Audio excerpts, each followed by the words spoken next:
बीच एक विशालकाय बरगद का पेड़ खड़ा था। इस पेड़ की शाखाओं पर दिन भर कई प्रकार के पक्षियों का चहचहाना सुनाई देता था।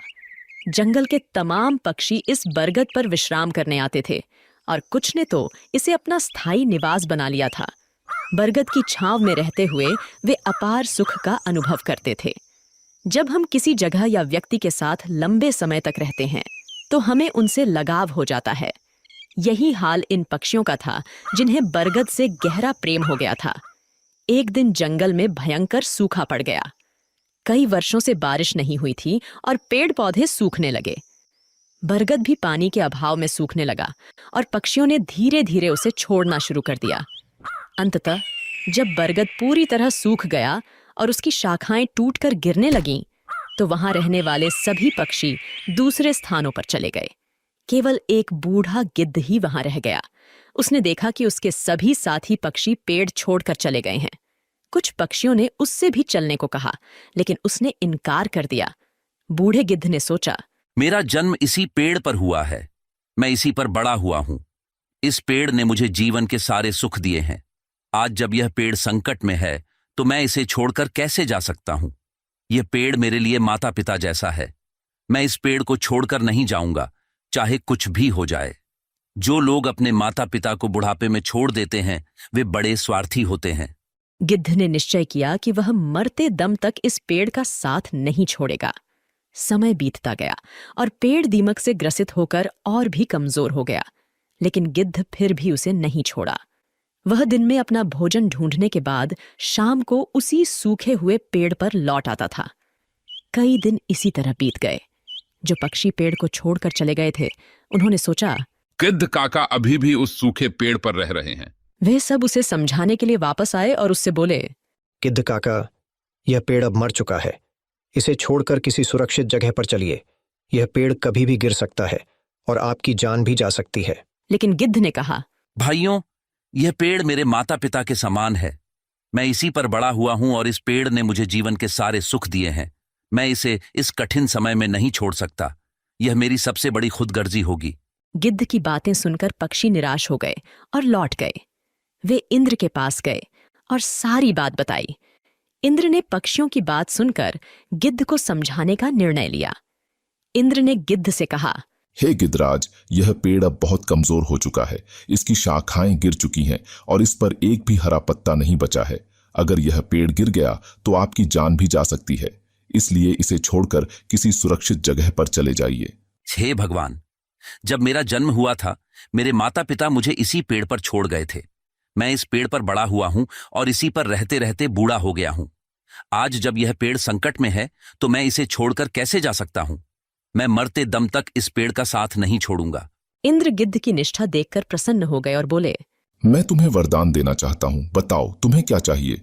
हे भगवान, मुझे वरदान नहीं चाहिए। इस पेड़ को वरदान दीजिए ताकि यह फिर से हरा भरा हो जाए और इसकी आयु बढ़ जाए। इससे हजारों पक्षियों का भला होगा। इंद्र ने गिद्ध की बात मान ली और पेड़ को फिर से हरा भरा बना दिया। पूरे जंगल में बारिश हो गई और जंगल के सभी पेड़ पौधे फिर से हरे भरे हो गए। जो जीव जंतु जंगल छोड़कर चले गए थे वे फिर से लौट आए। सभी पक्षी बरगद पर आकर चहचहाने लगे और गिद्ध काका की सेवा करने लगे। इस प्रकार गिद्ध ने अपने जीवन के आखिरी दिन सुखपूर्वक बिताए। हमें भी इस कहानी से यह सीख मिलती है कि हमें अपने अपनों का बुरे वक्त में कभी साथ नहीं छोड़ना चाहिए, विशेषकर अपने माता पिता का। वे हमारे जीवन दाता हैं और हमें पालने पोसने में उन्होंने जो कठिनाइयां सही हैं, उनका बुढ़ापे में सहारा बनना हमारा कर्तव्य है। बहुत समय पहले की बात है। समुद्र के किनारे एक छोटी सी गौरैया अपने घोंसले में रहती थी। एक दिन उसने 2 अंडे दिए। सुबह होते ही उसने सोचा, मैं जल्दी से दाना चुगने जाती हूँ, तब तक मेरे अंडे यहाँ सुरक्षित रहेंगे। किसी को नहीं पता कि मैंने 2 अंडे दिए हैं। गौरैया दाना चुगने चली गई। उसे दाना चुगने में शाम हो गई, लेकिन जब वह वापस आई तो उसने देखा, अरे मेरे अंडे कहाँ गए? यहाँ तो कोई भी नहीं है। उसने देखा कि समुद्र हंस रहा है। गौरैया ने पूछा, समुद्र, क्या तुमने मेरे अंडे लिए हैं? तुम हंस क्यों रहे हो? मुझे सच सच बता दो, मेरे अंडे कहाँ हैं? तुमने ही मेरे अंडे चुराए हैं। मेरे अंडे वापस करो। समुद्र ने जवाब दिया, नहीं, मैंने तुम्हारे अंडे नहीं लिए। मैं क्यों तुम्हारे अंडे लूंगा? मुझे तुम्हारे अंडे चुरा कर क्या मिलेगा? मुझे नहीं पता तुम्हारे अंडे कहाँ हैं। मुझे परेशान मत करो, खुद ही ढूंढ लो अपने अंडे। समुद्र की बात सुनकर गौरैया को गुस्सा आ गया। उसने कहा, अगर तुमने मेरे अंडे वापस नहीं किए तो मैं तुम्हें पूरा सुखा दूंगी। एक माँ की ताकत को तुम नहीं जानते। माँ अपने बच्चों पर कोई आंच नहीं आने देती। समुद्र हंसते हुए बोला। तू मुझे सुखाएगी? तू गौरैया, चल ये कोशिश करके देख ले। गौरैया गुस्से में अपनी छोटी सी चोंच में समुद्र का पानी भरती और किनारे पर उड़ेल देती। पास से गुजरते हुए एक चिढ़ा ने पूछा, अरे गौरैया बहन, आज तुम दाना चुगने नहीं आई? और तुम यह क्या कर रही हो? गौरैया ने जवाब दिया, मैं समुद्र का पानी सुखाकर अपने अंडे वापस लूंगी। तुम जाओ, मुझे अपना काम करने दो। चिढ़ा ने कहा, पर गौरैया बहन, यह कार्य असंभव है। इस तरह तुम समुद्र का पानी नहीं सुखा पाओगी। गौरैया दृढ़ निश्चय के साथ अपने कार्य में लगी रही। जब वह थक जाती तो थोड़ी देर रुककर फिर से काम में जुट जाती। इस कार्य में गौरैया को कई दिन हो चुके थे। भूखी प्यासी गौरैया की तबीयत खराब होने लगी। यह देखकर सभी पक्षी चिंतित हो गए। यह गौरैया अगर इसी तरह भूखी प्यासी इस कार्य में लगी रही तो अनर्थ हो जाएगा। हमें गरुण देव के पास चलकर सहायता मांगनी चाहिए। सभी पक्षी मिलकर गरुण देव के पास गए। गरुण देव ने पूछा, क्या बात है, सब ठीक तो है? आज सभी पक्षी एक साथ मेरे पास आए हैं। पक्षियों ने बताया, गरुण देव, एक छोटी गौरैया अपनी जिद पर अड़ी है और इतने विशाल समुद्र का पानी सुखाने का प्रयास कर रही है। इसी वजह से उसका स्वास्थ्य भी गिर रहा है। कृपया उसकी मदद कीजिए। गरुण देव समुद्र तट पर गौरैया के पास गए और बोले, गौरैया, मेरी चोंच थोड़ी बड़ी है, क्या इस कार्य में मैं तुम्हारी कुछ सहायता करूं? नहीं गरुण देव, आप मेरी वजह से परेशान मत होइए। ये मेरी लड़ाई है, मैं इसे खुद लड़ूंगी। मुझे कोई मदद नहीं चाहिए। गरुण देव ने सोचा, बच्चों की वजह से यह चिड़िया किसी की नहीं सुनेगी। इसके लिए अंडों को ढूंढने से ज्यादा महत्वपूर्ण कोई कार्य नहीं है। मुझे भगवान श्री हरि के पास जाना होगा और उनसे विनती करनी होगी। गरुण देव भगवान विष्णु के पास गए और प्रार्थना की। हे नारायण, आपकी जय हो। कृपया हमारी सहायता कीजिए। एक नन्ही गौरैया समुद्र का पानी सुखाने की ठान बैठी है, जो कि संभव नहीं है। उसका स्वास्थ्य भी गिर रहा है। पक्षीराज गरुण, मैं इस गौरैया के दृढ़ निश्चय से बहुत प्रसन्न हूँ। हे समुद्र देव, आप पीछे हट जाइए और गौरैया को उसके अंडे लेने दीजिए। आज एक माँ अपने बच्चों की रक्षा के लिए कोई भी जोखिम उठाने के लिए तैयार है, इसलिए मैं गौरैया के साथ हूँ। आपको पीछे हटना होगा और गौरैया के अंडे उसे लौटाने होंगे। समुद्र ने भगवान विष्णु की आज्ञा मानी और पीछे हट गया। गौरैया ने खुशी खुशी अपने अंडे निकाल लिए। समुद्र ने कहा, गौरैया, मुझे माफ कर दो, आज तुम्हारा विश्वास जीत गया। गौरैया ने गर्व से कहा, मैंने कर दिखाया, मेरे अंडे मुझे वापस मिल गए। नारद, तुम तो हमेशा भ्रमण करते रहते हो। कोई ऐसी घटना बताओ जिससे तुम चौंक गए हो। प्रभु, मैं अभी अभी जंगल से आ रहा हूं। वहां मैंने एक अद्भुत घटना देखी। एक गाय दलदल में फंसी हुई थी और उसे बचाने वाला कोई नहीं था। तभी वहां से एक चोर गुजरा। उसने गाय को फंसा हुआ देखा, लेकिन रुका नहीं।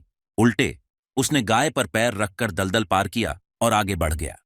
कुछ दूर जाकर उसे एक सोने का सिक्का मिल गया। भगवान विष्णु मुस्कुराते हुए पूछे, फिर क्या हुआ नारद? थोड़ी देर बाद वहां से एक वृद्ध साधु भी गुजरा। उसने गाय को बचाने की पूरी कोशिश की। पूरे शरीर का जोर लगाने के बाद उसने गाय को बचा लिया, लेकिन जैसे ही वो आगे बढ़ा, एक गड्ढे में गिर गया और उसे चोट लग गई। प्रभु, यह किस प्रकार का न्याय है? नारद, जो हुआ वह सही हुआ। चोर की किस्मत में उस दिन खजाना लिखा था, लेकिन उसने पाप किया, इसलिए उसे सिर्फ एक ही सिक्का मिला। वहीं साधु के भाग्य में उस दिन मृत्यु लिखी थी, परंतु उसने गाय को बचाकर अपने पुण्य बढ़ा लिए और उसकी मृत्यु एक छोटी सी चोट में बदल गई। इंसान के कर्म ही उसका भाग्य तय करते हैं। अब नारद मुनि को सारा माजरा समझ आ गया था। प्रभु, अब मुझे समझ में आया। हमें हमेशा अपने जीवन में अच्छे कर्म करते रहना चाहिए। उसका फल हमें किसी न किसी रूप में अवश्य मिलता है। बिल्कुल नारद, यही जीवन का सच्चा मार्ग है। प्राचीन समय में राजा जनक की पुत्री सीता से जुड़ी अनेक कथाएं प्रसिद्ध हैं। एक ऐसी ही कथा है जिसमें एक तोते ने माता सीता को श्रीराम से वियोग का श्राप दिया, जिसके कारण गर्भावस्था के दौरान माता सीता को श्रीराम से दूर रहना पड़ा। एक दिन की बात है जब छोटी सीता अपनी सहेलियों के साथ बगीचे में खेल रही थीं। बगीचे के एक पेड़ पर तोते का एक जोड़ा बैठा था और वे आपस में बातें कर रहे थे। इस युग में राम नामक एक प्रतापी राजा होंगे और उनकी अद्वितीय पत्नी सीता होंगी। श्री राम सभी राजाओं को अपने अधीन कर लेंगे और देवी सीता के साथ 11,000 वर्षों तक राज करेंगे। धन्य है श्री राम और धन्य है सीता। ये सुनकर सीता का ध्यान उस ओर गया। अपने विवाह की बात सुनकर वह उत्सुक हो गईं और उस तोते से पूरी कथा सुनने की इच्छा की। उन्होंने अपनी सहेलियों से तोते को पकड़कर लाने को कहा। सहेलियों ने तोते को पकड़कर सीता के पास लाया। सीता ने प्यार से पूछा, तुम कौन हो और कहाँ से आए हो? तुम जिस राम और सीता की बात कर रहे थे, उसकी जानकारी कैसे मिली? हम वाल्मीकि ऋषि के आश्रम के पेड़ पर रहते हैं। उन्होंने रामायण नामक एक सुंदर काव्य लिखा है और उसे अपने शिष्यों को पढ़ाते हैं। हम भी उसे सुनते हैं और इसी कारण हमें ये कथा याद हो गई है। अच्छा, तो तुम श्री राम और माता सीता के बारे में बहुत कुछ जानते होगे। हाँ, थोड़ा बहुत। मुझे और बताओ। श्री राम महर्षि विश्वामित्र के साथ अपने 3 भाइयों भरत, लक्ष्मण और शत्रुघ्न के साथ मिथिला आएंगे और भगवान शिव के धनुष को तोड़कर देवी सीता से विवाह करेंगे। श्री राम के तीनों भाइयों का विवाह भी मिथिला में होगा। तोते की बातें सीता को बहुत प्रिय लगीं। तुम्हारी बातें मुझे बहुत अच्छी लग रही हैं। श्री राम के गुणों के बारे में कुछ और बताओ। सीता की उत्सुकता देखकर मादा तोता समझ गई कि यह जनक नंदिनी सीता ही हैं। फिर भी उसने बिना इसका एहसास दिलाए कहा, श्री राम के रूप और गुणों का वर्णन जितना किया जाए कम है। वे हर प्रकार के ऐश्वर्य से युक्त हैं। जनक नंदिनी सीता धन्य है जो श्री राम के साथ हजारों वर्षों तक रहेंगी। परंतु तुम कौन हो जो यह सब सुन रही हो? जिसे तुम जनक नंदिनी सीता कहती हो, वह मैं ही हूं। श्री राम ने मेरे मन को मोह लिया है। जब वे मिथिला आकर मुझसे विवाह करेंगे, तभी मैं तुम्हें छोड़ूंगी। तुम मेरे महल में सुखपूर्वक जीवन बिताओ। हम वन में रहने वाले पक्षी हैं और स्वच्छंद विचरण पसंद करते हैं। महल में हमें सुख नहीं मिलेगा। मैं गर्भवती हूँ और अपने बच्चे को जन्म देने के बाद वापस आ जाऊंगी। पेड़ पर बैठे उसके पति तोते ने भी सीता से विनती की। हे जनक नंदिनी, उसे छोड़ दो। वह गर्भवती है और महल में नहीं रह सकती। दोनों तोते सीता से उन्हें छोड़ने की मिन्नतें करते रहे, परंतु सीता अपनी जिद पर अड़ी रहीं। तोते की पत्नी का वियोग असहनीय हो रहा था और वह क्रोधित हो गई। उसने श्राप देते हुए कहा, गर्भावस्था में मुझे तुम अपने पति से अलग कर रही हो, इसलिए मैं तुम्हें श्राप देती हूँ कि गर्भावस्था में तुम्हें भी अपने पति से अलग होना पड़ेगा। इतना कहकर मादा तोता राम राम कहकर मर गई। थोड़ी देर बाद नर तोता भी पत्नी के वियोग में मर गया। कहा जाता है कि यही तोता अगले जन्म में धोबी बना और उसके लांछन के कारण ही माता सीता को श्री राम से दूर होना पड़ा था।